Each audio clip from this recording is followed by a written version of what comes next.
বিষয় fatty liver.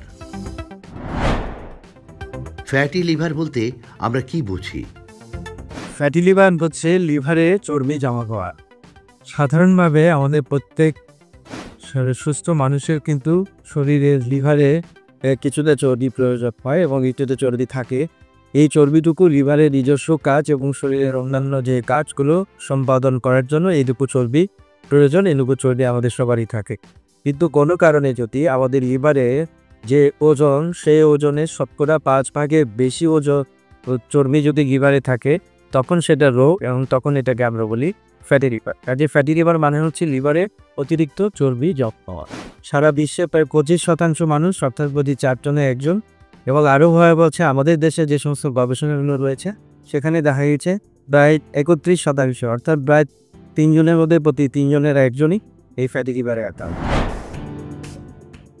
Fatty liver কেন হয়? আমাদের খাদ্যাভ্যাস এবং আমাদের জীবনধারার যে পরিবর্তন সেটার কারণে পায়। সাধারণভাবে যদি আমরা যে সমস্ত খাবারগুলো খাই, সেই খাবারগুলো খাদ্যাভ্যাসের ত্রুটিপূর্ণ থাকার কারণে আমাদের শরীরে অতিরিক্ত কার্বোহাইড্রেট, অতিরিক্ত তেল, চর্বি জাতীয় খাবার আমরা বেশি খাই। ফাস্ট ফুড, জাঙ্ক ফুড, যেগুলো বাইরের খাবারগুলো, সেগুলো খাই। আবার গ্রাম দেশে দেখা যাচ্ছে আমরা অতিরিক্ত কার্বোহাইড্রেট, প্রায় প্রতিদিন দৈনিক 3 বেলা করে ভাত খাওয়া হচ্ছে। এগুলো কারণেই অতিরিক্ত কার্বোহাইড্রেট, চর্বি, এগুলোই আমাদের শরীরে লিভারে জমা হয় এবং ফ্যাটি লিভার তৈরি করে। কারণ হচ্ছে এই অতিরিক্ত যে কার্বোহাইড্রেট এবং তেল, চর্বিগুলো আমরা খাচ্ছি, সেগুলোকে বার্ন করার জন্য বা শরীরের কাজে লাগানোর জন্য যে শারীরিক পরিশ্রমের প্রয়োজন হয়, সেটা আমরা করছি না। বর্তমান বিশ্বের যে সামাজিক এবং অর্থনৈতিক অবস্থার উন্নয়নের পাশাপাশি আমাদের মধ্যে কিন্তু কাজকর্ম বা শারীরিক পরিশ্রম এগুলো কিন্তু পরিমাণটা অনেক কমে গেছে। যে কারণে যেমন আমরা আগে যেরকম বাচ্চাদেরকে আমরা খেলা পার দিতে পারতাম, খেলাধুলা করতে পারতো, কিন্তু এখন স্কুলে যাওয়া আসা থেকে শুরু করে স্কুলে কোনো খেলার মাঠ না থাকা এবং বাচ্চাদের জীবনধারার পরিবর্তন হওয়ায় বেশিরভাগ বাচ্চাকে আমরা অনলাইন ক্লাসের জন্য তাদেরকে আমরা বিভিন্ন গ্যাজেট দিয়েছি। এই যে মোবাইল, টিভি, স্ক্রিন, এগুলোতে সারাদিন তারা ব্যস্ত থাকে, খেলাধুলা করে না, শারীরিক পরিশ্রমটা করে না, সেটাও একটা কারণ। আর আমরা যারা বড়রা রয়েছি তাদের ক্ষেত্রেও আমরা অতিরিক্ত এই কার্বোহাইড্রেট এবং চর্বি জাতীয় খাবার খেয়ে আমরা এগুলোকে হজম করার জন্য যে পরিশ্রম প্রয়োজন সেটুকু আমরা করছি না। যে কারণে পরিশ্রম না করার কারণে এই অতিরিক্ত চর্বিটা আমাদের শরীরে জমা হয় এবং এটা লিভারে যখন জমা হচ্ছে তখনই এটা ফ্যাটি লিভার নামক রোগটা তৈরি করছে। ফ্যাটি লিভারের লক্ষণ সমূহ কি কি? এই ফ্যাটি লিভারটা যখন হয়, এটা কিন্তু শুরুর দিকে কোনো এটার লক্ষণ থাকে না, অর্থাৎ এটা কোনো উপসর্গ থাকে না, মানুষ এটা বুঝতে পারে। সাধারণত আমরা অন্য কোনো কারণে যদি একটা পেটের আলট্রাসাউন্ড করি, তাহলে এটা আলট্রাসাউন্ডে ফ্যাটি লিভার অস্তিত্ব ধরা করে। অনেক সময় অন্য কোনো কারণে যদি রক্ত পরীক্ষা করা হয়, লিভারের ফাংশন টেস্ট করা হয়, তখন এটার মধ্যে লিভারের ফাংশনটা একটু বেশি দেখায়, এনজাইমগুলো বেশি দেখায়, তখন আমরা সেটা পরীক্ষা করতে গিয়ে ফ্যাটি লিভার অস্তিত্ব ধরা করি। কখনো যে মেডিকেল চেক আপ বা কেউ বিদেশে যাবে, সেই চেক আপ করতে গিয়ে এই রোগগুলো তোমরা করি। কখনো কোনো অপারেশনের জন্য আমরা দেখে আলট্রাসাউন্ড বা রক্ত পরীক্ষা করি, তখন এই আলট্রাসাউন্ডের মাধ্যমে এই ফ্যাটি লিভার রোগটা ধরা পড়ে। কাজেই শুরুর দিকে এটার কোনো লক্ষণ থাকে না। কিন্তু এই ফ্যাটি লিভারটা যদি আপনার শুরুতে আমরা যদি চিকিৎসা করতে না পারি, তখন আস্তে আস্তে এই ফ্যাটি লিভার থেকে যে সমস্ত জটিলতা হয়, যেমন ধরেন সিরোসিস বা সিরোসিসের পরে আরও যে সমস্ত জটিলতা, যেমন পেটে পানি আসা, পা ফুলে যাওয়া, জন্ডিস হওয়া, রক্তবমি হওয়া, অজ্ঞাত পেয়ে যাওয়া, আপনার আবল তাবল বলা, অভিযোগ লিভার ফেলিউর, এই ধরনের লক্ষণগুলো ধীরে ধীরে আরও পরের দিকে আসতে পারে, কিন্তু শুরুর দিকে এর স্পেসিফিক কোনো লক্ষণ থেকে। তবে কারো এই ফ্যাটি লিভারের কিন্তু আরও কিছু অন্য কারণ রয়েছে, যেমন যাদের ডায়াবেটিস থাকবে তাদের কিন্তু ফ্যাটি লিভার হওয়ার সম্ভাবনা বেশি।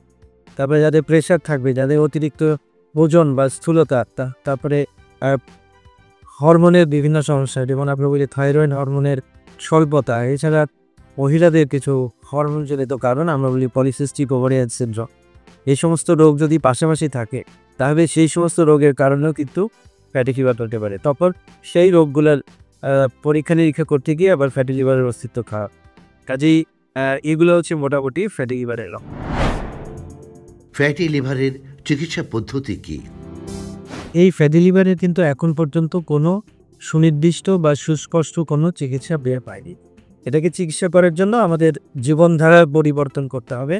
সেটা কিভাবে? সেটা হচ্ছে ওজন কমিয়ে এবং খাদ্যাভ্যাসের পরিবর্তন। ওজন কমানোর জন্য আমাদেরকে ডায়েট করতে হবে। সেটা আমাদের ওজন এবং উচ্চতা অনুযায়ী একটা ক্যালোরি ঠিক করে সেই অনুযায়ী আমাদের খাদ্য গ্রহণ করতে হবে। এর মধ্যে কার্বোহাইড্রেটের পরিমাণ কম এবং তেল চর্বির পরিমাণ কম রাখতে হবে। এছাড়া যে রান্নার মধ্যে আমরা যে তেলটা ব্যবহার করি সেই তেলটা পরিমাণ কম হবে। সেটা সাধারণত অলিভ অয়েল অথবা সরিষার জাতীয় তেল হলে সেটা ভালো। এছাড়া ফাস্টফুড, জাঙ্ক ফুড যেগুলো বাইরের খাবার সেগুলো একেবারেই বাদ দিতে হবে এবং প্রতিদিন আমাদের খাদ্য তালিকার মধ্যে প্রতিদিনই শাকসবজি এবং ফলমূলের একটা বড় অংশ রাখতে হবে। এছাড়া আমরা যে প্রোটিন খাই সেই প্রোটিনের মধ্যে গরু, খাসি, মহিষ এ জাতীয় যেগুলো অতিরিক্ত চর্বি সেগুলো বাদ দিয়ে আমরা যদি মাছ, মুরগি এবং দুধ, ডিম সেগুলো রাখি, এই প্রাণীজ প্রোটিনগুলো যদি আমরা এগুলোর মাধ্যমে মেটাতে পারি তাহলে আমাদের খাবারটা সুষম হবে এবং আমাদের ডিমারে চর্বির পরিমাণ কমে যাবে। এছাড়া আমরা যেটা করব যে কায়িক পরিশ্রমের মাধ্যমে আমরা বলি প্রতিদিন প্রায় 40 মিনিট আপনি হাঁটবেন। হাঁটাটা হতে হবে একটু মাঝারি থেকে জোরে, অর্থাৎ যেন আপনার শ্বাস লম্বা হয় এবং ঘাম ঝরে, এভাবে হাঁটতে হবে 40।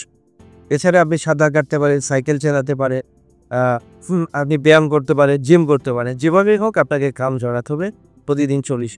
তাহলে খাদ্যাভ্যাসের পরিবর্তন এবং ব্যায়ামের মাধ্যমে আমি আমার ওজন কমিয়ে এই ফ্যাটি লিভারটাকে আমি নিয়ন্ত্রণ করতে পারবো। এছাড়া যে রোগগুলোর কথা বললাম, কারো যদি ডায়াবেটিস থাকে, হরমোনের সমস্যা থাকে, প্রেশার থাকে, তাহলে সেই রোগগুলোর চিকিৎসা পাশাপাশি করতে হবে, তাহলে আমার ফ্যাটি লিভারের চিকিৎসাটা হয়ে যাবে।